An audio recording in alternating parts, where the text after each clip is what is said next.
Bonjour à tous, je m'appelle Esther Fauté, je suis la fondatrice de Caïfrage, je suis également coach en entrepreneuriat. Je fais ce premier podcast pour répondre à une question. Esther, quel est le conseil que tu peux donner à une personne qui veut créer son entreprise?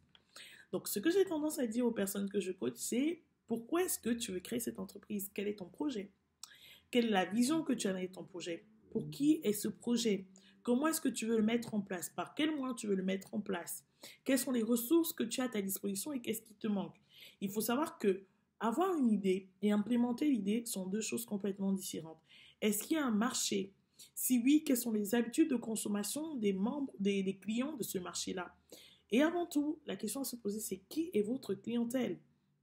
Ce n'est pas parce que je vais lancer une agence de voyage et que ma clientèle sera forcément que tout le monde qui voyage. Non.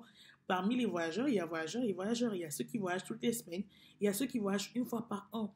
Et vous n'avez aucune raison et aucun intérêt de vous focaliser sur des personnes qui voyagent une fois par an, sauf si votre activité tourne seulement cette période de l'année. Donc voilà, si vous voulez lancer votre entreprise, il faut vous poser les bonnes questions. Qui est votre cible idéale? Où est-ce que vous la trouvez la cible? Quelles sont ses habitudes de consommation? Qu'est-ce qu'elles achètent? Qui sont ses concurrents? Quels sont les prix qu'elles sont supposées, quel est le montant qu'elles sont supposées, que cette cible est supposée dépenser? Ensuite, demandez-vous comment faire. Quelle est la vision sur le long terme? Comment communiquer sur les réseaux sociaux? Comment les atteindre, votre cible?